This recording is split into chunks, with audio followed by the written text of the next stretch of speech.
Israel tiene todo listo, se prepara, está preparando, dando los últimos detalles, como si fuera una fiesta, ¿no? Israel está preparando el ataque a Irán. De hecho, aquí tengo un comunicado que ha sido publicado en uno de los medios británicos. Dice: el ejército de Israel está expandiendo sus operaciones en múltiples frentes, porque ya viene además el aniversario del 7 de octubre, ¿se acuerdan? Hace un año. Y está preparando, así lo dijeron, un ataque muy serio y muy preciso a Irán, por lo que vimos, por esa lluvia de misiles que vimos en esta semana. Así que, pues, estaremos viendo más fuego, según las autoridades israelíes, que van a atacar ya prácticamente a Irán. No dicen a qué hora ni si mañana o pasado, pero podría ser cuestión de unos días o cuestión de al rato, o en este momento incluso que estemos hablando. Pero mientras se prepara el ataque, y esto es tan macabro, mientras se prepara el ataque, pues ¿por qué no matar más gente? Mientras Israel está preparando el ataque, dijeron, pues ¿por qué no? Vamos a destruir y a matar más gente, y atacar incluso centros médicos y hospitales. Ha intensificado más, aparte de lo que ya les reportamos ayer y anteayer, pues más. En el Líbano, miren, esto es Líbano en este momento.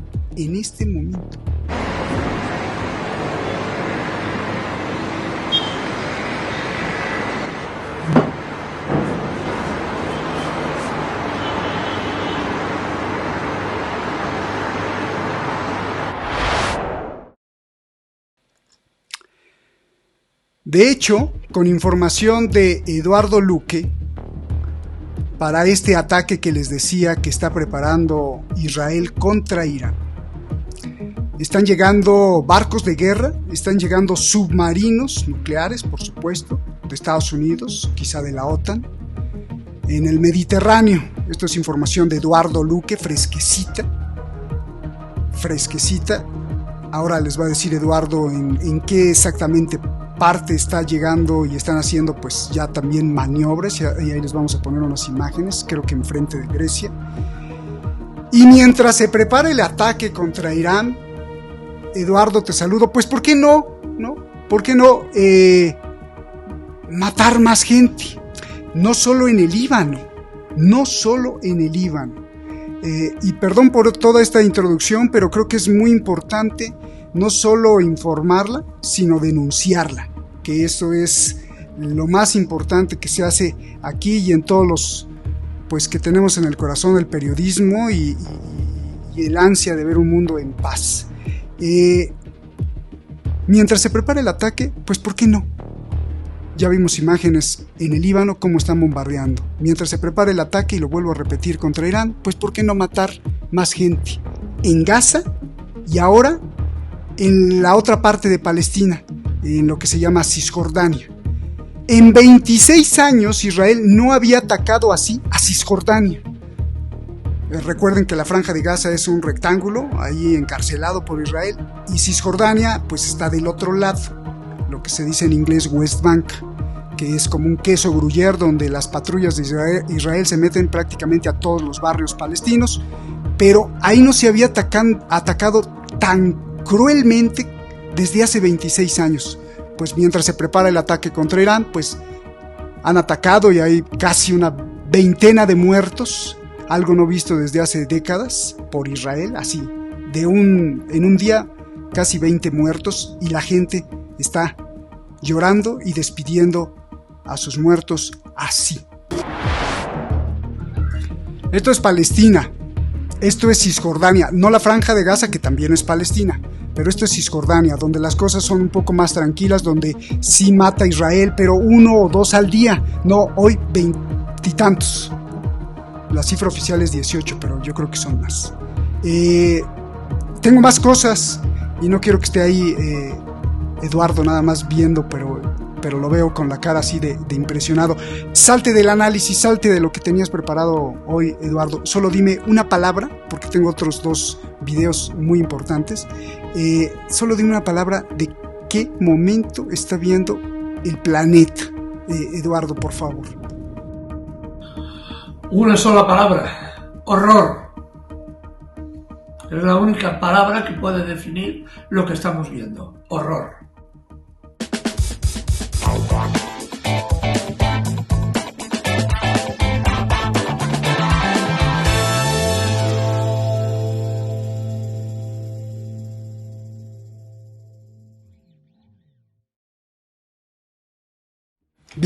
Bien, ya, gracias, horror. Y ahora te voy a mostrar otras 2 cosas.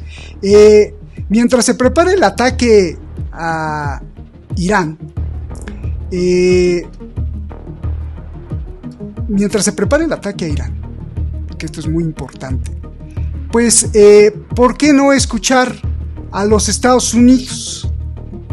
Para todos aquellos que pues no sepan si van a votar por la escuela Biden, es decir, Kamala Harris, o por Donald Trump. Es que esto lo tienes que escuchar, Eduardo, y ustedes lo tienen que escuchar. Mientras se prepara el ataque a Irán, pues ¿por qué no escuchar a Donald Trump? Biden le ha dado muchas armas, y aquí lo has denunciado tú, Eduardo, muchas armas a Israel para matar palestinos. Entonces, la gente que diga, bueno, mejor voto por Trump porque quiere la paz, ¿no? Algunos dicen esta barbaridad. Esto lo acaba de decir Trump sobre el ataque a Irán. So, what do you think about Iran? Would you hit Iran? And he goes, as long as they don't hit the nuclear stuff. That's the thing you want to hit, right? I said, I think he's got that one wrong. Isn't that what you're supposed to hit? I mean, it's the biggest risk we have.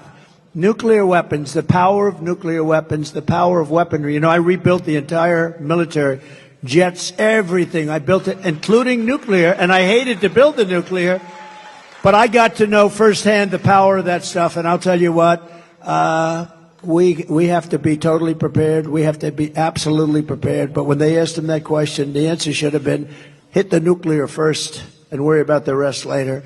And that's what they should. That's what if they're going to do it.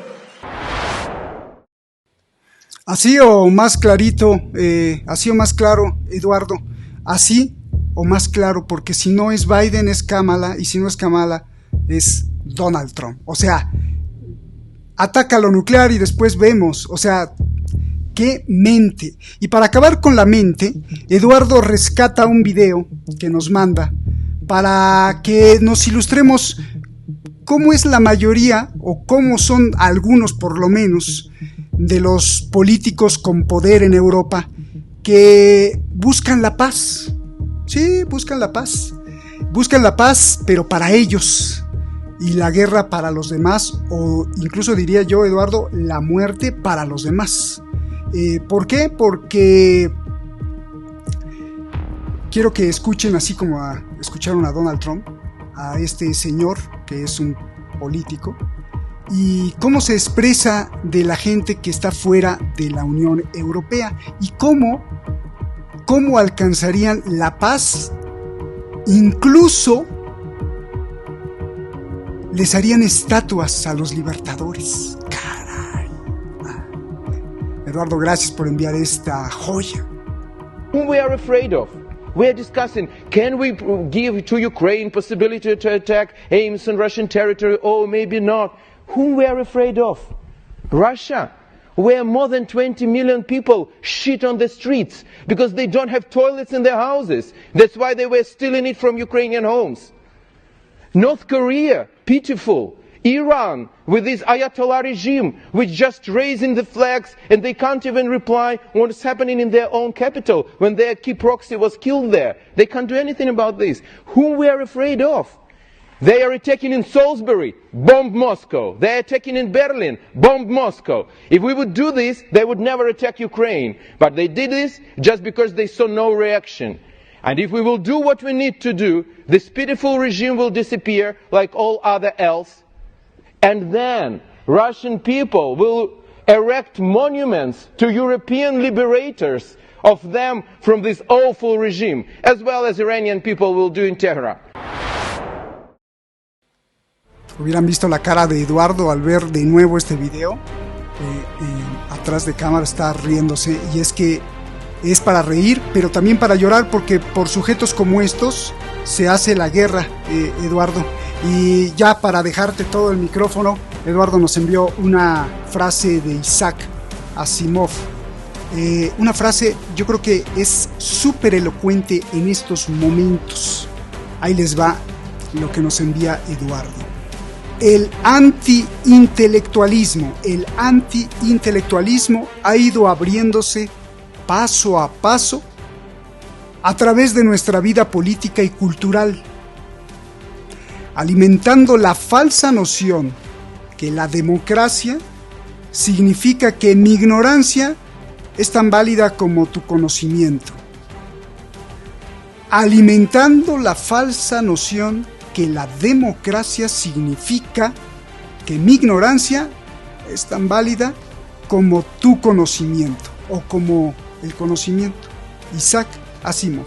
Y nos las envía Eduardo Luque. Y ahora sí, Eduardo, pues a darle, porque hay muchas cosas. Tú nos dices con qué empezamos. Israel dándole al Líbano, pero como nunca, con una devastación, como si tuviera una sed así de comerse los cuerpos, porque no sé cómo explicar esto. Y además pues los proyectos obviamente que tienen detrás, que no solo es matar gente ni demoler edificios desde el aire con misiles. Eduardo, muchas gracias, adelante, y gracias por este sábado contigo. Comenzamos. Bueno, pues encantado también, como siempre, de estar aquí en el canal, intentando pues eso, poner un poco de orden, porque a veces el trabajo que nos toca es como recomponer un puzzle. Tenemos muchas piezas sueltas de muchos países, de muchas declaraciones, y después tenemos que poner en orden y buscar el cuadro completo, ¿no? Y entonces es un poco la faena que hacemos. A veces no es tanto de investigación, otras veces sí, pero de recomponer lo que los dimes y diretes de un político o de otro, de un militar o de otro, intentar darle un sentido completo. Yo lo que diría es una cosa. Lo que estamos viendo que está haciendo Israel con el Líbano, efectivamente, como tú decías, Roberto, es los mayores bombardeos, incluso proporcionalmente mayores que los que ha sufrido Gaza y Cisjordania hasta este momento. Pero se debe fundamentalmente a una cosa, a la derrota militar de Israel, aunque parezca un contrasentido y una cosa que no es lógica. Israel ha intentado, tenía como objetivo, Netanyahu tiene como objetivo central la ocupación del norte del Líbano, del sur del Líbano, perdón, la frontera con Israel. Necesita una zona limpia en el Líbano de unos 25 o 30 kilómetros para poder que sus colonos vuelvan a la frontera que antes existía entre Israel y el Líbano. Es decir, necesita ampliar su territorio. Los intentos de estos últimos días por tierra han sido un fracaso mayúsculo. No se sabe el número de bajas, pero hay medios incluso israelitas que hablan más de un centenar de bajas en 2 días, sin conseguir avanzar ni un paso en el objetivo que era ocupar el territorio de Israel, el territorio libanés. Por tanto, lanza toda la rabia, toda la maldad que es capaz de acumular un ejército como el ejército israelí contra la población civil. No se está matando a los militantes de Hezbollah porque están perfectamente resguardados en la montaña esperando que las unidades del ejército israelí entren en su zona de muerte para causar el mayor número de bajas posibles. Se está centrando Israel en el aniquilamiento de la sociedad civil. Pretenden la destrucción del Líbano como sociedad civil. El número de desplazados supera ya el 1.000.000 rápidamente, en muy pocos días. Ha sido en 3 o 4 días, porque el nivel de bombardeos es absolutamente increíble y no hay parangón. Así que estamos provocando un caos social, porque este es otro de los objetivos de Israel, promover el caos social. Lo que se llama, hay una tesis desarrollada por un ideólogo norteamericano, Dzerzhinsky, afortunadamente muerto ya, porque era un señor absolutamente malvado, pero que sus teorías aún perviven. Una de ellas era la del caos creativo, es decir, la destrucción de ciudades, la destrucción de países enteros, que como él era norteamericano, evidentemente, como no podía ocuparlos el ejército norteamericano por el costo que eso representa, había que mantenernos en un estado permanente de guerra para mantener el nivel de destrucción permanente y así poder robar sus riquezas y llevárselas a Estados Unidos y que las grandes compañías de Estados Unidos hicieran un negocio. Eso se llama el caos creativo. Esto se aplicó en Libia, sabemos el resultado, se intentó aplicar en Siria, perdieron la guerra, se intentó aplicar en Ucrania, perdieron la guerra, pero promueven la destrucción por la destrucción. Y esto es lo que ahora están buscando nuevamente. El ejército israelí no puede conquistar el Líbano, se está viendo, porque la única conquista del Líbano posible es cuando el soldado de infantería pone el pie en la montaña. Entonces dice, este territorio es mío. Nadie puede rendirse individualmente a los aviones que te bombardean. Nadie. La única forma de ganar una batalla, al final, es cuando el infante pone el pie en la trinchera enemiga porque ha dominado el terreno. Esta es la realidad. No lo está logrando en el Líbano y entonces vuelca toda su capacidad destructiva contra la población civil, especialmente contra los hospitales. Por ejemplo, hoy los informes de la ONU, hoy concretamente, hablan de la destrucción de hospitales enteros que no eran errores de bombardeo, eran objetivos buscados. Y además, con una paradoja, los heridos de Hezbollah no se curan en los hospitales. Hezbollah tiene sistemas bajo tierra, hospitales bajo tierra, para curar y ayudar a los combatientes que salen heridos de los combates con el ejército israelí. Eso es así. Eso se sabe desde la guerra del Vietnam, que el Vietcong los tenía. Tenía hospitales bajo tierra para evitar, para curar y ayudar a sus heridos, ¿no? Así que lo que está haciendo Israel es sencillamente pura venganza, pura maldad en estado puro. Porque a fin de cuentas tenemos, por ejemplo, el ministro de Exteriores de Israel, en el mes de junio, decía, y ahora lo vamos a ver, estamos en este preperiodo de guerra global, este ministro decía que Israel quería una guerra más amplia, una guerra total en la zona para eliminar a Hezbollah e eliminar a Irán. El otro día Netanyahu también insistió en lo mismo en la tribuna de las Naciones Unidas, que Irán era el país terrorista. Por tanto, Israel desea una guerra global. Pero matizo lo que estoy diciendo, es importante, ¿eh? No es que Israel la desee, sino que Estados Unidos desea esa guerra. Desea esa guerra.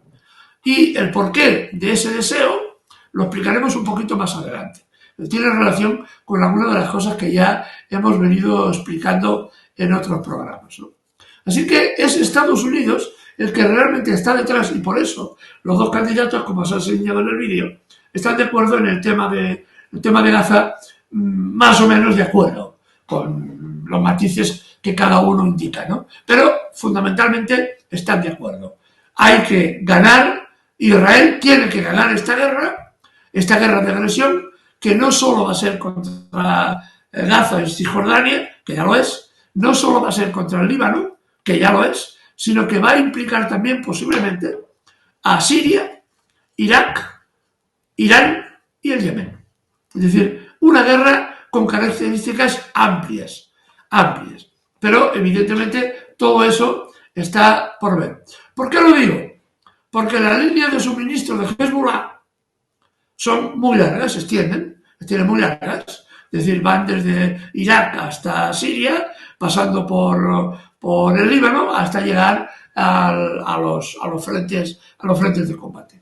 Israel pretende cortar estas líneas de comunicación y tener la excusa para, de tanto en tanto, decir, si es que le sale bien la jugada, evidentemente, de tanto en tanto decir, bueno, es que en Siria hay grupos terroristas que van contra nosotros, bombardeamos Siria.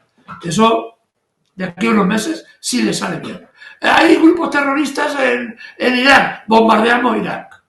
Y mantenemos siempre los países bajo el miedo de la guerra y la destrucción. Eso es el caos creativo y el objetivo que tiene, que se plantea Israel. Solo que tiene un problema. Solo tiene un problema. El territorio que él quiere ocupar o controlar tiene más de 2 millones de kilómetros cuadrados. Para que tengamos una relación. Eso es lo que quiere controlar. Y Gaza tiene 360 kilómetros cuadrados y no ha podido controlarla. ¿Cómo vas a controlar una extensión territorial tan enorme con el ejército que tienes? Que estamos viendo que no es, como nos pintaban en las películas, el ejército superpoderoso del mundo, sino enormes dificultades para cumplir teóricamente sus objetivos, ¿no? Nos han enseñado una... Oye, Eduardo, este es el proyecto Ben Gurión. Este es el proyecto Ben Gurión. Así que Netanyahu ha recuperado las ideas del primer ministro de Israel, Ben Gurión, por cierto, buscado por terrorismo en el Reino Unido en su momento, porque fue el ideólogo de un atentado terrorista en el Hotel Palestina, en Tel Aviv, que mató 100 oficiales ingleses. Y a partir de ahí se inició la independencia de Israel. Ben Gurión fue uno de los teóricos y uno de los que llevaron a la práctica ese atentado terrorista. De terrorista pasó a convertirse en primer ministro. Y esta era la idea de Ben Gurión. No solamente no quedarse en el Israel de la época, sino expandirse hacia Egipto, hacia Libia, hacia el Líbano, hacia Siria y hacia Irán. Así que estamos retrocediendo 80 años atrás.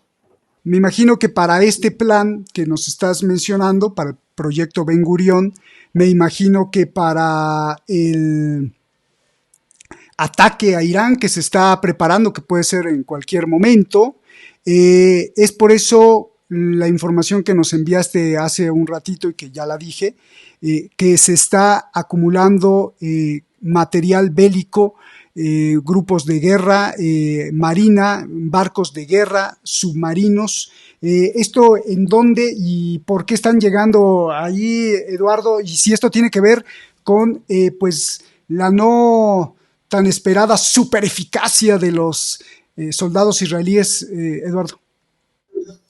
Sí, las noticias que tenemos son en extremo preocupantes. Han arribado a los puertos chipriotas, a Chipre, que en realidad es una base militar del Reino Unido y de Estados Unidos.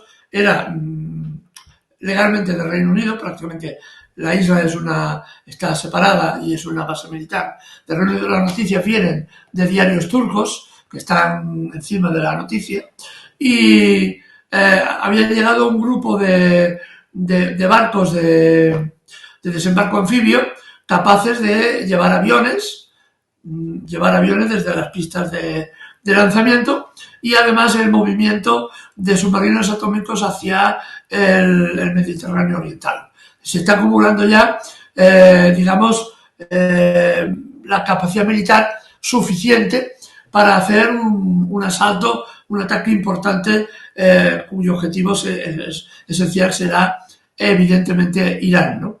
Este es tal como está la situación en este momento, porque Israel tiene un problema, que es las horas de vuelo de sus aviones cargados, además de bombas, los tienen que hacer repostar en el aire y eso es un riesgo enorme porque son muy vulnerables en este caso, ¿no? Y aparte hay otro factor que aún no hemos podido comprobar, pero parece ser cierto, y es que los países del Golfo no permitirán el sobrevuelo de aviones israelitas que ataquen a Irán.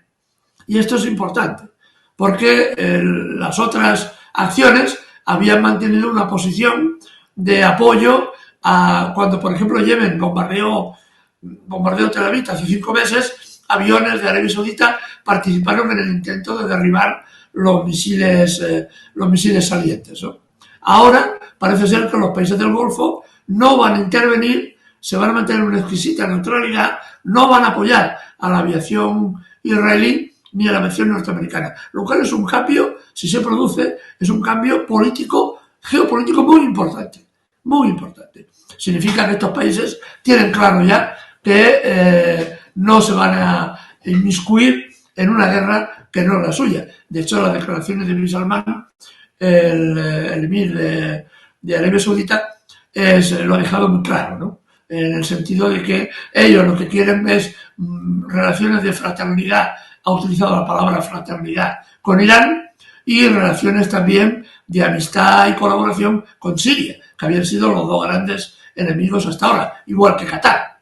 Es decir, que hay un cambio sustancial en lo que está ocurriendo. Así que ya tenemos una acumulación de medios militares en Chipre y el Mediterráneo Oriental. No sabemos si la flota que está en el Índico la lanzarán también cerca de la zona del Yemen, hacia el sur, arriesgando los portaaviones, porque esa es otra. Los yemeníes parece que han recibido, al menos es lo que se comenta, tampoco tenemos la certeza absoluta, pero que es lógico que así sea, medios sofisticados por parte de Rusia. Rusia no va a permanecer indiferente a un ataque contra Irán, eso también lo sabemos, y los yemeníes han recibido elementos importantes para al menos mantener alejados de sus costas a los grandes buques de guerra norteamericanos, en especial los portaaviones. De forma tal que con los misiles que tienen ahora, los misiles antibuque de más de 700 kilómetros de alcance, realmente los portaaviones se tienen que poner lejos para lanzar los aviones, y ahí hay muchas dificultades para llegar al objetivo, bombardear y volver después, porque las distancias son muy grandes, ¿no? Así que tenemos un escenario muy complejo, con muchas variantes, con muchas variables y con una niebla de guerra muy importante que nos tapa también qué es lo que está pasando y qué es lo que sucede. Añado, cuando Irán respondió esta semana a Israel, previo había negociado o hablado con Rusia y China, que estaban informados perfectamente de lo que iba a pasar. E incluso habían, a través de Qatar, se habían puesto en contacto con Estados Unidos para avisar del ataque. Lo que no dicen nunca, claro, es cuándo y ni dónde. Pero de avisar el ataque para evitar que hubiera, digamos, problemas indeseados, ¿no? Que llevaran a un tipo de escalada. Así que eso también ocurre debajo de manga, ¿eh? No pensemos que esto, cada uno lanza las bombas cuando quiere y cuando le parezca. No. La cosa es bastante más complicada, ¿eh? Así que incluso se sabe, por ejemplo, de un viaje secreto de Netanyahu a Moscú para pedirle a Moscú que no apoyara a Irán y que no apoyara a Hezbollah. Y que la respuesta de Putin fue una negativa absoluta. De ahí que inmediatamente, hace 2 días, si no me falla la memoria, Israel bombardeaba Siria y atacó un depósito de municiones ruso al lado de una base aérea rusa.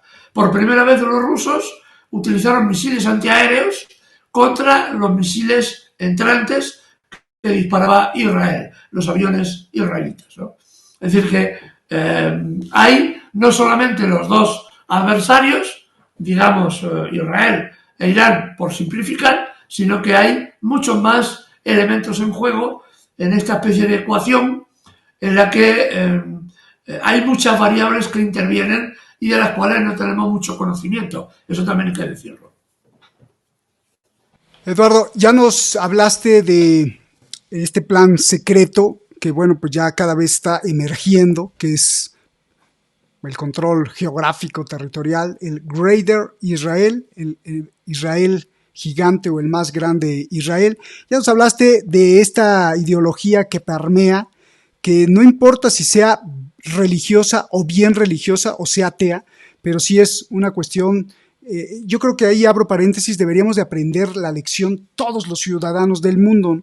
Esta ideología de yo soy mejor que tú, yo soy primero que tú, yo pues soy y tú prácticamente eres un subhumano o un subanimal, incluso como el ministro de Defensa de Israel llamó a los palestinos el 8 de octubre del año pasado, y que eso justamente es lo que alimenta la decisión de apretar los botones, tirar las bombas, lo que alimenta y promueve a gente que, por ejemplo, se va en un barquito en las noches israelíes a ver con todo y sus bebés, a ver, ya lo pusimos la otra vez, pero a ver cómo se bombardea y se elimina a la franja de Gaza, o incluso estimula gente muy lejana o muy afuera de la región, pero que tiene que ver con esa ideología, como el argentino que se fue a la franja de Gaza, bueno, fuera de la franja de Gaza, ahí a unos metros,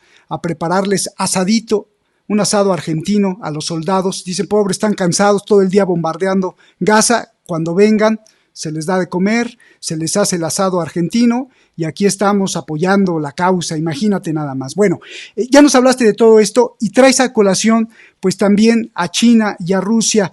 ¿Qué tiene que ver todo esto, toda esta maraña, o si tiene algo que ver, una relación con China? Y me imagino que va por ahí de los BRICS, y me imagino que pues ha estado preparando también esta exposición porque está relacionada de una u de otra forma. Eduardo.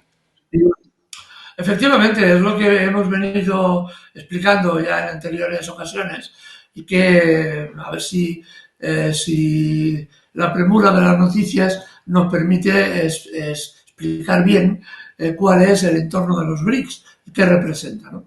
Pero el gran problema, la gran aceleración histórica que estamos viendo con esta guerra es precisamente que a finales de este mes se reúnen en Kazán los países BRICS. ¿Qué son los países BRICS? Ahora mismo, bueno, ya lo sabemos que son originariamente cinco países dispuestos a colaborar entre ellos de forma importante. A este grupo inicial se le han sumado, de momento ya seguros, 24 países más han pedido el ingreso en los BRICS, pero como observadores me parece que van otros 20 y tantos más como observadores, también con intenciones de unirse a este grupo. A este grupo que es un grupo de contrapoder a Estados Unidos.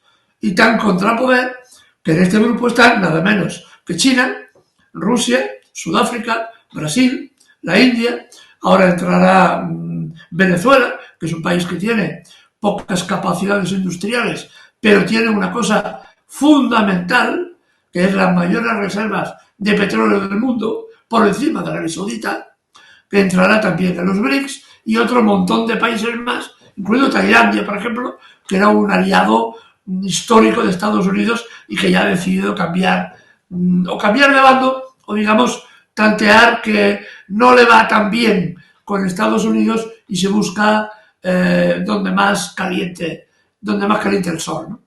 Y además, en Kazán, que es donde se van a reunir los BRICS a finales de este año, se va a discutir una cosa muy importante. Bueno, mejor dicho, dos. La primera es el sistema SWIFT. El sistema SWIFT es el sistema que utilizan los bancos en Occidente y con el cual se relacionan también con otros países que no son occidentales, que es una especie de relación interbancaria, ¿no? Los bancos se conectan entre ellos a través de los ordenadores porque tienen unos códigos, los códigos SWIFT, que están controlados por Estados Unidos y que permiten o no el intercambio comercial entre bancos. Es decir, este código lo que permite, lo estoy explicando de forma muy simple, para que la gente, es algo más complicado, pero para que lo tengamos una idea. Este código es el que permite esa relación bancaria. Como está controlada por Estados Unidos, quien tiene el control monetario de la mayoría de los países del mundo es efectivamente Estados Unidos. ¿Qué pasa? Estos 24 países han decidido ya en Kazán que van a abandonar el sistema SWIFT y se van a acoger al sistema que ha desarrollado Rusia, nada menos que Rusia, que ha desarrollado un sistema propio de intercambio bancario.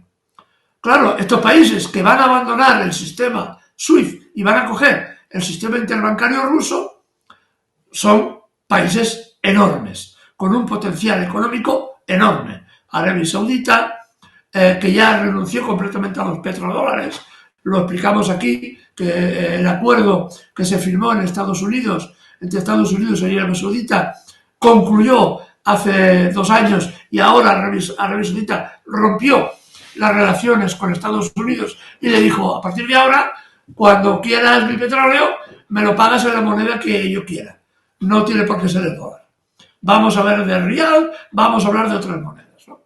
Esto es lo que ya ha hecho Arabia Saudita. Pues bien, Arabia Saudita va a pertenecer también al grupo de los BRICS y se va a deshacer del sistema SWIFT. Esto es una patada enorme a la Reserva Federal de Estados Unidos. Ayer salía el presidente de la Reserva Federal diciendo una cosa muy importante que ha pasado desapercibida. Y reconocía, públicamente reconocía, que la deuda de Estados Unidos es impagable. No pueden pagar la deuda. Es más, ponía un ejemplo que yo habíamos puesto aquí en otro programa y que vi con satisfacción que el presidente de la Reserva Federal me hacía caso, si me permiten la broma. Y dijo este señor que todos los ingresos que recibe Estados Unidos, de impuestos, todo lo que recauda, no es suficiente para pagar los intereses de la deuda que tiene Estados Unidos. No la deuda, el capital, sino los intereses. No puede pagar ni los intereses. Por tanto, la única forma de pagar los intereses es si controlo la moneda a nivel mundial. Si controlo a través del dólar la moneda del mundo, todas las monedas, todo el mundo me dará dinero para pagar mi deuda. Pero claro, si los países abandonan el sistema SWIFT, se van a cazar, se ponen de acuerdo y además dicen, como ya parece ser que se va a cumplir, que se va a iniciar el proceso de creación de una nueva moneda, que no será el dólar, una moneda digital que estará refrendada por el 40% por el oro de las reservas de oro de Rusia, de China y de Arabia Saudita, que también tiene grandes reservas de oro, y además el 60% de esa moneda, del valor de esa moneda, estará refrendada por materias primas, que tiene especialmente Rusia, China también tiene, pero menos, muchas menos, y Arabia Saudita, evidentemente, y Venezuela, por ejemplo, ¿no?, que tienen las reservas en petróleo. Así que se va a crear, o se va a intentar iniciar el proceso de creación de una moneda que es la contra del dólar. Y evidentemente Estados Unidos tiene un problema financiero enorme. La deuda, según el secretario del Banco Central, el director del Banco Central, perdón, la deuda norteamericana va a escalar en el año 30, escalará al 130% del PIB. Pero es que en el año 50, en el año 35, va a escalar al 150% del PIB. Uno de los niveles de deuda más altos del mundo, por no decir el más alto. Y eso que los números están amañados, están arreglados. No corresponden a la realidad, la deuda es mucho más alta, porque él mismo lo ha dicho. Al advertir que los intereses de la deuda son superiores a lo que recaudan cada año, solo para que tengamos una idea. En el mes de junio, Estados Unidos tuvo que pagar 112.000 millones de dólares de intereses en un solo mes. 112.000 millones de dólares tuvo que pagar de intereses.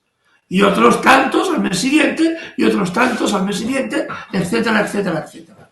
Entonces, es una situación económica angustiosa para Estados Unidos, que para poder arreglarla, la única cosa que se les ocurre es guerra, guerra, guerra y hacer negocios. Así que he intentado explicar el contexto de lo que está pasando y de lo que está por venir. No sé si me he aclarado, pues son términos a veces confusos, complejos. ¿Tú crees, Eduardo, que además de el conflicto BRICS, anglosfera o BRICS G7, o sea, dos poderes económicos que se disputan el control financiero mundial, también relacionen esto, obviamente, ya lo hemos denunciado aquí, con Ucrania, pero ¿en qué parte iríamos o en qué fase vamos con la relación con Ucrania? Y si ya se les está agotando, porque la frase final que acabas de decir es guerras, guerras, guerras. Si ya se le está agotando el conflicto ucraniano como parte de esta estrategia de guerra, guerra, guerra, y lo de Israel, pues parece que va a una capitulación muy fuerte, podríamos ver que estuvieran apareciendo más guerras en otro lado, Eduardo. Lo advertimos también, lo comentamos en otro programa, me acuerdo de haberlo comentado, que el conflicto ucraniano no será el último. En este proceso de cambio entre una potencia declinante que es Estados Unidos y otras potencias que emergen, como son los países BRICS. En este proceso, evidentemente, nos vamos a encontrar que Ucrania no será la última guerra, sino que ya lo estamos viendo. No acabamos la guerra en Ucrania cuando Israel se mete en una guerra en Gaza y cuando Estados Unidos se mete en una guerra contra Irán, nada menos. Así que salimos de una guerra y entramos en otra, porque Estados Unidos necesita doblegar a los países del sur, necesita asustarlos para que no se fijen en los países BRICS. Porque lo que está claro es una cosa, hasta el presente Irán se había convertido en un referente para determinados países BRICS, para determinados países del sur global. Había un referente, un país que, por más que no estemos de acuerdo en sus concepciones ideológicas o religiosas, pero hay que son absolutamente respetables, como las de cualquiera, aunque no podamos estar de acuerdo, sí que es un referente para muchos países del sur global. Entonces, si doblegamos a Irán, los países del sur global tendrán miedo a romper con Estados Unidos y seguirán la senda del dólar y seguirán la senda del proceso extractivo de sus riquezas para que Estados Unidos pague sus guerras y pague sus deudas, ¿no? Pero si Irán sale vencedor de este conflicto, este proceso se va a acelerar. Los países del sur van a acabar diciendo, estos no nos dan miedo, vamos allá, que los países del BRIC nos ayudan, nos van a apoyar y nos van a proteger, ¿no? Y evidentemente esto es un cambio político enorme, de enorme importancia. Por eso es tan importante también el ataque a Irán y la derrota de Irán, que es lo que pretende Israel, Estados Unidos. Monta tanto monta, ¿no? Esta es la realidad. Porque no es solamente Irán, sino Irán representa a los países que se han enfrentado a Estados Unidos desde siempre. Irán sufre las sanciones de Estados Unidos prácticamente desde la revolución islámica de Khomeini. Desde entonces, Irán ha sufrido sanción, tan duras o más como las que está recibiendo Rusia, y además más dilatadas en el tiempo, ¿no? Y eso evidentemente influye en la economía, influye en la vida social, influye en todos los niveles, ¿no? Esta es la realidad que tenemos. Por eso es importante destruir a Irán, aniquilarla, porque los países del sur tendrán miedo y se lo pensarán dos veces antes de pedir ayuda a los BRICS. Por tanto, hay una partida de ajedrez muy complicada en la que mueves un peón y descubres la dama y puedes provocar auténticos cambios en el tablero de forma muy rápida. Hay un detalle siempre curioso. Putin, que es como buen espía del KGB, se les enseñaba especialmente a jugar al ajedrez. Yo, que soy aficionado, siempre había un movimiento que es el gambito de dama aceptado, que es un movimiento típico de lo que se enseñaba a los miembros del KGB jugando al ajedrez. Y Putin juega precisamente, que yo tenga conocimiento, jugaba precisamente mucho ese tipo de movimiento que tiene, si no me falla la memoria, tantas variantes. En el fondo era ceder piezas para que el adversario se creyera que estaba la cosa resuelta, incluso ceder piezas importantes, llegando a ceder la dama, pero al final ganar la partida, que es lo que en el fondo implica esto, es lo que estamos viendo en Ucrania, en cierta forma. Aparentemente cedemos, pero nuestro objetivo se va cumpliendo poco a poco, de forma sistemática, sin prisas, pero el objetivo se cumple, ¿no? El objetivo, en el caso de Ucrania, es claro que el objetivo es la destrucción del ejército ucraniano y no tanto la conquista territorial.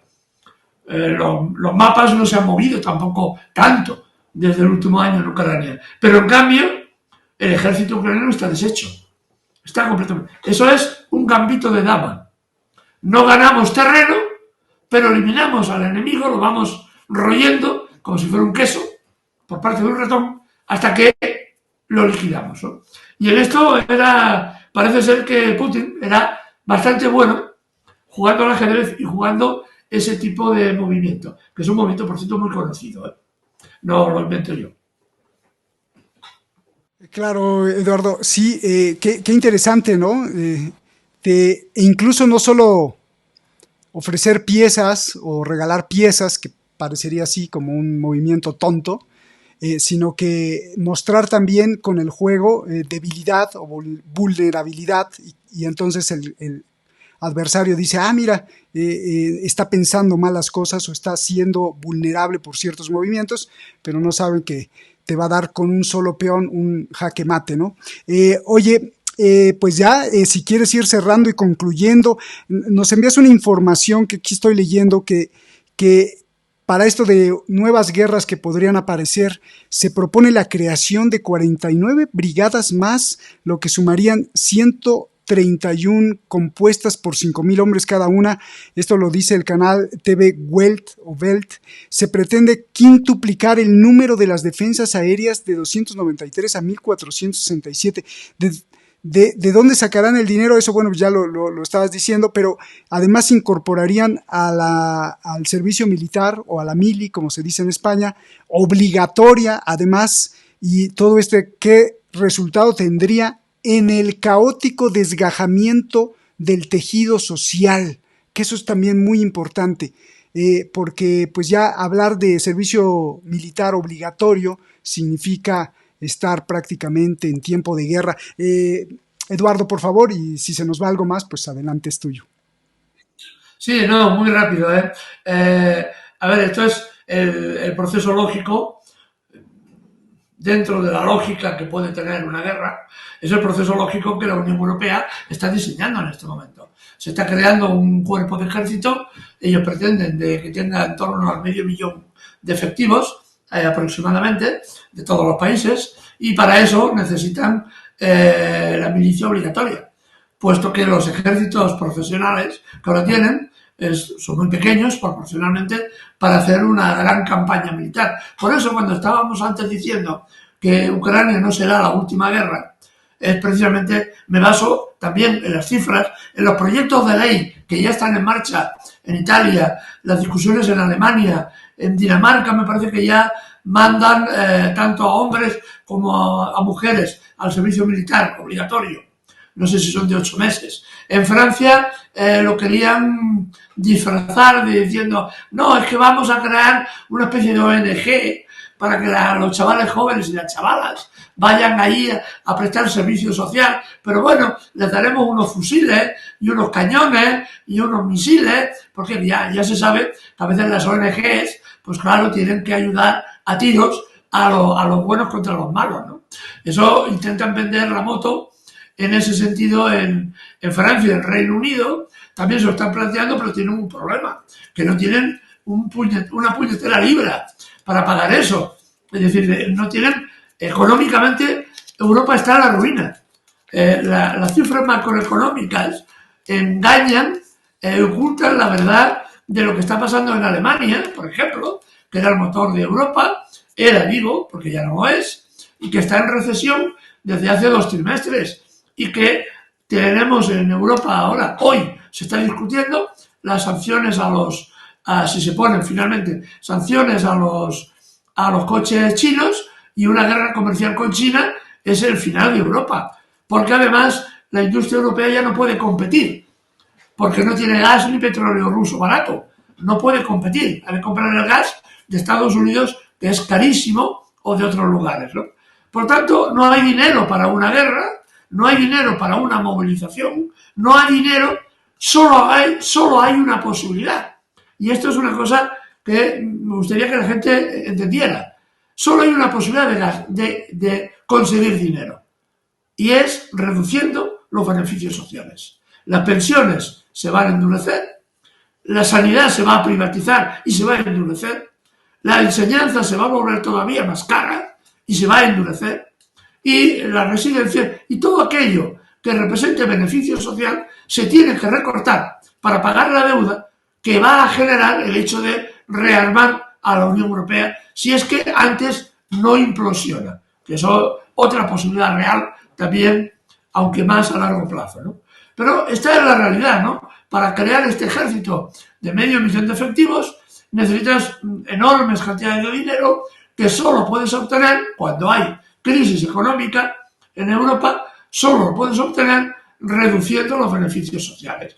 Así que pronto, pues a la gente pobre de Europa le dirán, mira, oye, en lugar de un trozo de pan, mira, te doy una bala, la vas royendo y así te se pasa el hambre, ¿no? Porque claro, en Alemania, por ejemplo, en este momento ya hablan de que este mes de octubre, entre finales de octubre y noviembre, se van a ir al paro en torno a 35.000 obreros del sector del automóvil, más 5 veces más de otros obreros que no están directamente ligados a las fábricas de la Volkswagen, pero que trabajan para la Volkswagen. Es decir, que fácilmente en Alemania pueden ir al paro entre octubre y noviembre en torno a 100.000 personas, que es una cifra terrible. Es una cifra terrible y no tiene vías de solución, ¿no? No tiene vías de solución. Así que Europa se rearma, pero claro, la vez que se rearmó anteriormente, antes de la Segunda Guerra Mundial, eran tiempos más prósperos, había más dinero para el rearme. Ahora lo único que encontramos son deudas, deudas y deudas. Europa está endeudada, está en crisis, va a entrar en recesión muy profunda, y encima en lo que gastamos lo vamos a gastar en comprarle a Norteamérica las armas para que Norteamérica nos diga cuándo tenemos que ir a la guerra, porque funciona, simplificando, funciona así la cosa, ¿no? Así que es un escenario muy curioso, muy interesante. Yo diría también a estos chavales jóvenes, a nuestros hijos, a nuestras hijas, que ya no es una cosa de locos pensar que tendrían que hacer la mili obligatoria. ¿Y qué choque social va a representar jóvenes que están educados entre algodones, que están educados, acostumbrados a hacer, cuando llegan a determinada edad, prácticamente lo que quieren, sin demasiada disciplina o ninguna, cuando tengan que ir a un cuartel y un señor que es bajito porque tenga 2 galones en la hombrera o en la bocamanga, te ordene que te tires al suelo y que dispares contra otro señor que no te ha hecho nada y que no conoces de nada, ¿no? Eso va a ser un problema social en Europa muy importante, porque la juventud europea dudo mucho que esté por la faena de ir a la guerra en nombre de las grandes compañías petrolíferas o las grandes compañías de armamento. La sociedad europea no está preparada para la guerra, afortunadamente. Qué buena clase nos estás dando, Eduardo.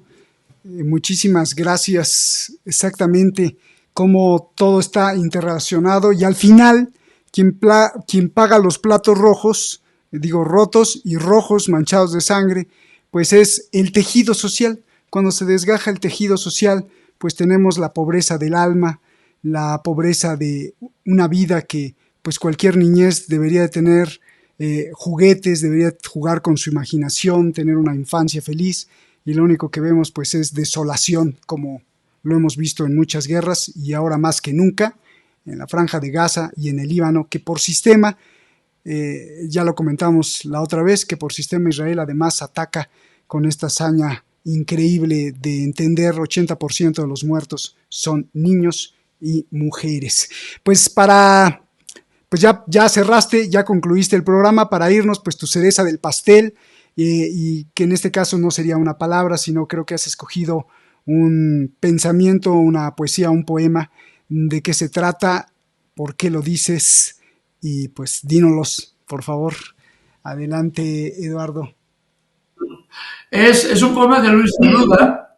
Es un poema de Luis Cernuda, un poeta que estuvo combatiendo aquí en la Guerra Civil Española, con el lado republicano, con el lado que pedían la democracia, que se mantuviera la democracia en el país, que tuvo que exilarse, murió en el exilio, y habla de España, en este caso la tierra de España, como un exiliado, ¿no? Pero esto es perfectamente se puede transponer perfectamente a lo que está viviendo la gente en Gaza o lo que está viviendo la gente en el Líbano, ¿no? Es un poema muy hermoso, que se ha de entender y que dice así. Luis Cernuda. Las playas parameras al rubio sol durmiendo, los oteros, las vegas, en paz a solas, lejos. Los castillos, ermitas, cortijos y conventos, la vida con la historia, tan dulces a recuerdo. Ellos, los vencedores, caínes sempiternos, de todo me arrancaron, me dejan el destierro. Una mano divina la tierra alzó en mi cuerpo y allí la voz dispuso que hablase tu silencio. Contigo solo estaba, en ti sola creyendo, pensar tu nombre ahora envenena mis sueños. Amargos son los días de la vida viviendo, solo una larga espera a fuerza de recuerdos. Un día, tú ya libre de la mentira de ellos, me buscarás y entonces, ¿qué ha de decir un muerto? Es un poema dedicado a la tierra de España que no pudo ver y que siempre la añoraba, ¿no? Y es lo que estamos viendo ahora en Gaza, en Cisjordania y en el Líbano y en tantos lugares. Esto se puede aplicar a cualquier coterráneo, a cualquier ciudadano del mundo que ve destrozada su tierra, que ya ni la alcanzó a ver, porque entonces, como dices, ¿qué ha de decir un muerto? Muchísimas gracias, Eduardo. Pues te lo agradecemos mucho. Gracias por desviar un poco o mucho tu agenda, porque sé que tienes ahí en puerta libros, intervenciones en otros noticieros, intervenciones para conferencias y todo un gran diseño de luchador social. Te felicitamos mucho como siempre, nuestro aprecio, nuestro cariño, nuestro reconocimiento y gracias por compartirnos tu reflexión, tus investigaciones y tu conocimiento. Y a ti que nos ves en cualquier parte del mundo, muchísimas gracias por estar aquí en esta comunidad de Detrás de la Razón, que cada vez somos más y que gracias a tu esfuerzo, gracias por comentarlo en tu casa, con tus amigos, con tu familia. De eso se trata, diría Eduardo Luque, que el conocimiento, la reflexión también se produce írselo a contar, pues no sé, al carnicero que está en la esquina, a alguien desconocido, al que va en el metro, al que va en el autobús y dice, oye, ¿qué te parece? ¿Cómo ves esto? Y a través de la confrontación de ideas con mucho respeto, pues es que también el conocimiento y la conciencia humana avanzan. Muchísimas gracias, Eduardo. Nos vemos hasta la próxima y estamos pendientes porque en cualquier momento Israel podría justamente atacar. Nos vemos, que estés muy bien. Nos vemos hasta la próxima.